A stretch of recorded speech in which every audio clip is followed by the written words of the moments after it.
시적 표현이 대단하죠. 예, 그냥 슬프다, 그냥 괴롭다 이렇게 쓰지 않고요.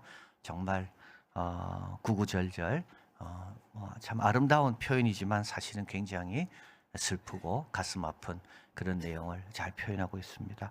여러분 예레미야 애가 꼭 기억할 것은 22절이라는 걸 꼭 기억해야 됩니다. 다 22절입니다. 그리고 3장은 66절. 알파벳이 22개이기 때문에 그렇습니다.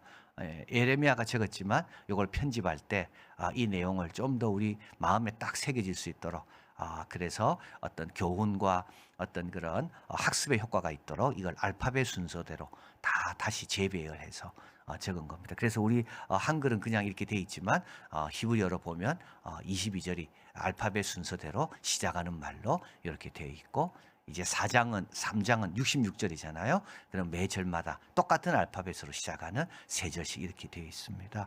오늘 본문에 보면 모든 것은 변할 수가 있습니다. 슬프다 어찌 그리 금이 빛을 잃고 금도 빛을 잃고죠. 순금도 변질합니다. 성수의 덜들이 거리 어기마다 쏟아졌습니다. 참 이게 금 소중한 줄 알고 붙들고 살았는데 금이 빛을 잃습니다. 예, 순금만 가지면 다 가진 줄 알았는데 순금도 변질합니다. 여러분 다 이렇게 변할 수가 있는 겁니다. 2절에 순금에 비할 만큼 보배로운 시온의 아들들, 예, 얼마나 시온의 아들들은 귀하고 존귀하게 여김을 받았습니까? 예, 정말 모두가 기뻐하고 모두가 잘 자라기를 축복해주고 참 그랬었습니다. 그런데 지금은 토이가 만든 질 항아리 같이 아무 가치가 없고 흔해 빠지고 누구도 신경 쓰지 않게 그렇게 됐습니다. 정말 이스라엘의 한 명 건져내기 위해서 팔레스타인의 포로들 가자의 그 포로 교환하는 거 보면 정말 똑같은 인간인데 어떤 나라에 속한 인간은 그렇게 소중하고 어떤 나라에 속한 인간은 그렇게 수십 명을 줘야지 될 만큼 그래 되고 자 여러분 우리가 똑같은 인간이고 똑같은 생명이 소중한데도 어디에는 그냥 죽어가도 아무도 신경 안 쓰고 어디에는 몇 명만 죽어도 온 나라가 다 정말 나서고 참 그렇습니다. 그렇지 않습니까? 똑같은 생명인데요.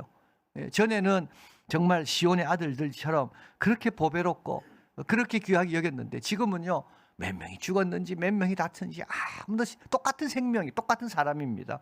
그래 변한 거죠. 전에는 존귀한 자들이 나시린입니다. 몸이 눈보다 깨끗합니다. 젖보다 힙니다. 산호들보다 붉습니다. 얼마나 건강하고 얼마나 순수하고 얼마나 흠모할 만하고 그들의 윤택함이 갈아서 빛낸 청옥 같습니다. 피부가 얼마나 좋은지 이 나시린들은 술도 먹지 않고 평생 자기를 하나님에 바친 자로 그래서 사람들이 나시린을 쳐다볼 때마다 야 어떻게 갈고 갈아서 청옥처럼 저렇게 된 저런 빛나는 모습을 가지고 그들만 나타나도 주의가 환하게 됩니다. 여러분 제가 좀 그렇지 않나요? 제가 나타나면 주의가 환해집니다. 제가 어디 가면 인사한다니까 저한테요 다.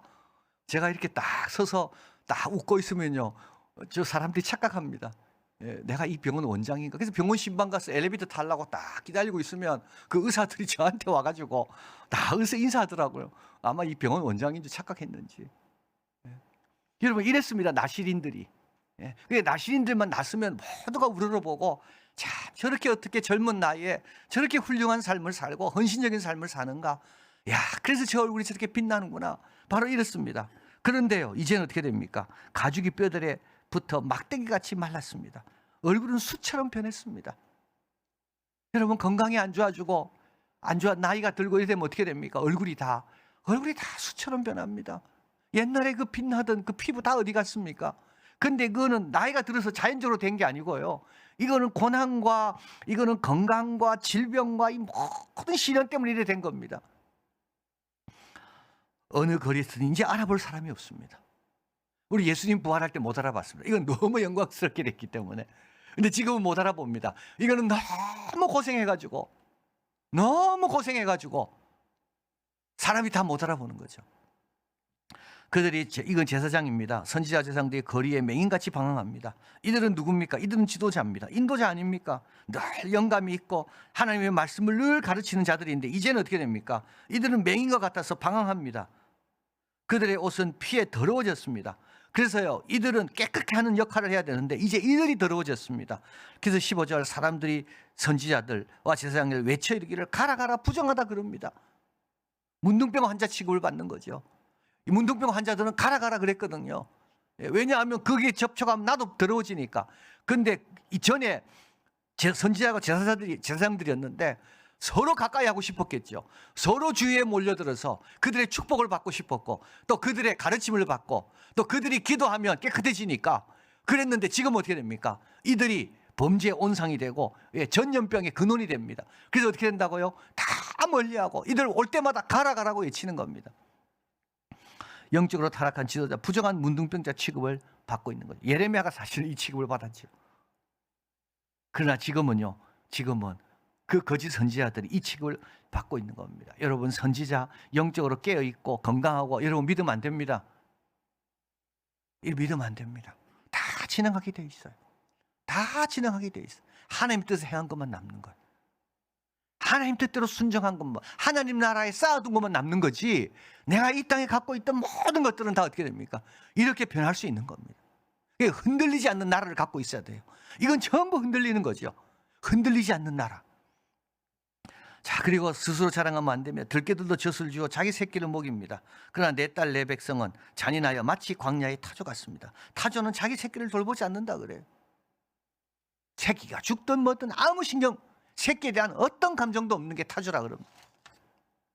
딸 내 백성 멸망할 때 자비로운 부녀들, 과거에는 자비로웠습니다. 자기들 손으로 자기 자녀들을 삶아 먹습니다. 여러분, 자비로운 부녀라고 자랑하면 안 됩니다. 이게 다 여건이 되고 형편이 돼서 내가 그러는 거지, 정말 어려워지면 우리 대한민국 이 정도 질서 지키는 건 우리가 잘 살아서 그런 거지, 정말 우리가 먹고 살기 어렵다 해보십시오. 질서 지키겠습니까? 안 지킵니다. 여러분, 자랑할 거 전혀 없습니다.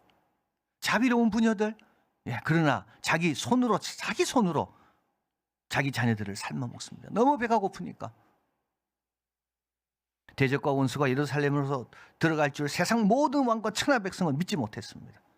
예루살렘 성문을 믿었거든요. 예루살렘 성을 믿었거든요. 예루살렘은 완벽한 요새라고 믿었기 때문에 아무도 이 성으로 이렇게 많은 무리들이 줄지어 우리를 침범하러 올 줄 생각하지 못했습니다. 그들의 선지자들과의 죄들과 죄악 때문이니 그들의 성읍 안에 의인들의 피를 흘렸도다. 여러분, 가만히 한번 보십시오. 선지자들과 제사장들이 의인의 피를 흘리게 합니다. 여러분, 우리가 조심해야 되는 거예요. 선지자들과 제사장들이라니까요. 하나님 앞에 늘 나선다는 사람들이 예수님을 못 받는다니까요. 내가 조심해야 돼요. 그래서 내가 열심히 있는 사람이 더 조심하지 않으면, 열심히 있는 사람은 뭡니까? 그 열심을 믿고 그 열심을 자랑하면서 자기를 열지 않아요. 겸손히 자기를 내놓아야 되는데, 자기를 열어야 되는데, 열심히 있으면 있을수록 어떻게 됩니까? 자기를 오픈하지 않아요. 자기를 열지 않아요. 자기 주장이 얼마나 강한지. 그래서 남 비난하고 남 정죄하고, 그래서 어떻게 된다고요? 소돔과 고모라가 된다고요. 왜? 의인들이 그 앞에 못 서니까. 이 남의 이야기가 아닙니다. 그래서 우리는, 예수 믿는 우리들은 더 조심해야 됩니다. 왜냐하면 이렇게 되기가 너무 쉽고, 이게 바리새인 서기관 되기가 너무 쉽거든요. 옳은 일을 하고 내 의가 있는 사람이 어떻게 되죠? 마음이 더 완고하다고. 그래서 성읍 안에 의인들이 피를 흘립니다. 우리의 콧김, 이거는 생명과 같다는 뜻입니다. 여호와의 기름 부으신 자, 그를 믿었습니다. 근데 그가 함정에 빠졌습니다. 우리가 그를 가리켜 전에는 뭐라 이야기했습니까? 그의 그늘 아래 이방인 중에도 침범에 들어와도 그 그늘 안에는 안전할 거라고 생각했습니다. 그런데 시드기야 왕은 두 눈이 뽑히고 자기 아들 다 죽고 끌려가서 죽고 믿었던 게 아무런 도움이 안 되는 거죠. 자, 이 모든 일은 그냥 된 게 아니죠. 우연이나 저절로 된 게 아닙니다. 11절 여호와께서 그의 분을 내시며 그의 맹렬한 진노를 쏟으시며 시온의 불을 지르사 그 틀을 사르셨도다. 16절 여호와께서 노하여 그들을 흩으시고 다시는 돌아보지 아니하시리라. 여러분, 우연이 된 게 아닙니다. 막을 수가 없습니다. 그래서요, 하나님이 작정하셨기 때문에 우리는 막을 수가 없어요. 하나님 작정하신 건 우리는 뭐라고 못 막는 거예요. 누구 때문이 아니에요. 야, 왕이 지혜가 아닙니다. 성벽을 좀 더 잘 건설했으면 됐을 것 아닙니다. 성벽 문제가 아닙니다. 이거는 왕 문제도 아니고 우리의 죄 문제입니다. 17절 우리가 헛되이 도움을 바람으로 우리 눈이 상함으로 우리를 구원하지 못할 나라를 바라보았도다. 여러분 지금 뭐 바라보고 있습니까? 여러분 지금 뭐 바라보고 있습니까? 지금 계속 그것만 바라봅니까? 지금 헛되이 그래서 눈이 상해 있습니까? 그거 바라본다고 그 도움이 안 돼요. 아무 도움이. 그 돌아온 탕자에 보면 쥐염 열매를 바라나 주는 사람이 없었다 그랬잖아요. 돌아온 탕자는요 쥐염 열매 아무리 바라봐도 안 됩니다. 아버지를 바라봐야 돼요.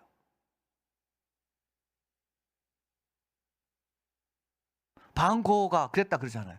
나는 이제 내 그림을 누가 사줄 건지 그림 사줄 사람 찾지 않고 나는 캔버스를 들고 야외로 나가는 거예요. 그림을 그리는 거예요. 본질을 잡아야 돼요, 여러분. 그러니까 내 주위에 누가 없냐, 누가 또 그거 보지 마세요. 그러면 눈만 상하고 헛되이 도움만 구하고 시간만 낭비하고 문제 해결 안 돼. 주님 앞에 나와 엎드려. 처음으로 돌아와요. 여러분 처음으로 돌아오는 게 뭔지 아십니까? 앞으로 나가는 겁니다. 내가 정말 여기서 벗어나고 싶으면 어떻게 하면 된다고요? 처음으로 돌아와야 돼요. 처음이 어디 자리입니까? 긍휼과 은혜와 십자가의 자리예요. 그거 붙드는 자리로 오는 거예요. 처음으로 와야 어떻게 된다고요? 우리는 성장합니다. 여러분 처음으로 오지 않으면 그러니까 돌아온 탕자가 갔다가 아버지 집으로 처음으로 돌아오잖아요.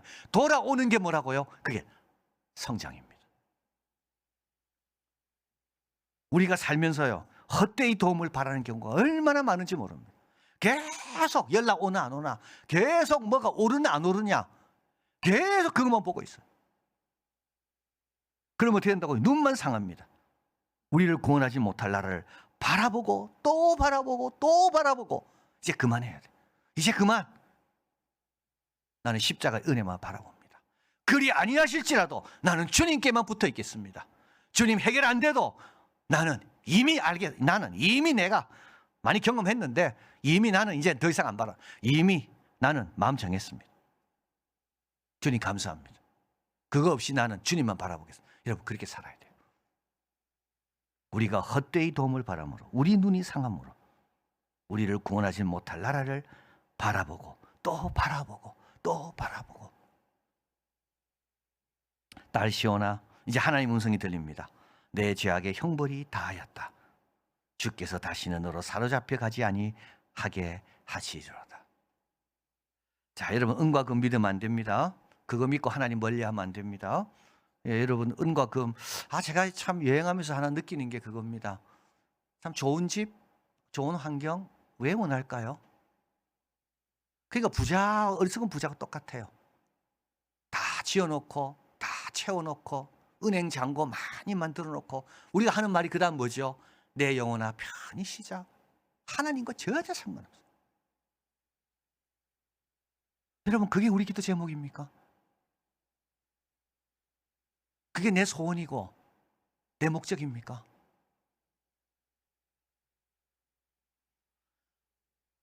신앙이 강한 사람은 누구냐? 풍부에도 처할 줄 알아야 됩니다. 풍부에도 흔들리지 않아야 돼요. 풍부에도 여전히 겸손하고 풍부에도 여전히 심령이 가난해야 돼요. 풍부에 처할지가 더 어려워요. 풍부에 처하기가 훨씬 어려워요. 가난하면 어떻게 됩니까? 힘들고 할 거 없고 그러니까 어떻게 돼요? 교회 늘 나오죠. 친구도 없고 하니까 늘 교회 나와요. 그러나 막 갑자기 뭐가 생기기 시작하면 어떻게 됩니까? 갈 데도 많고 오라는 데도 많고 여유도 있고 이러면 어떻게 됩니까? 교회 생활 별로 안 해요. 이 사람은 뭐라고요? 풍부에 처할 줄을 모르는 거예요. 하나님이 주신 그 복이 왜 나에게 주셨는지 그 귀한 섭리의 깊은 뜻을 모르는 거죠. 다 지나갑니다. 그거 별거 아닙니다. 다 지나갑니다. 그러니까 여러분 은금을 믿고 하나님 멀리하면 안 됩니다. 그래서 우리는 은금과 상관없는 사람, 그냥 하나님 주실 때도 있어요. 그걸 주셔도 감사, 안 주셔도 감사, 주셔도 나는 하나님 중심, 나는 주셔도 그거 믿고 내가 뭐 이렇게 교만하지 않습니다.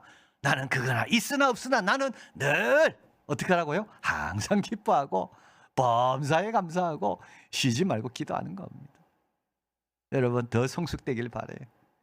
우리 대한민국 성도들이 잘 산다고 갑자기 신앙생활 중단하고 바삐 뭐 놀러나 다니고 여러분 그래 되면 안 돼.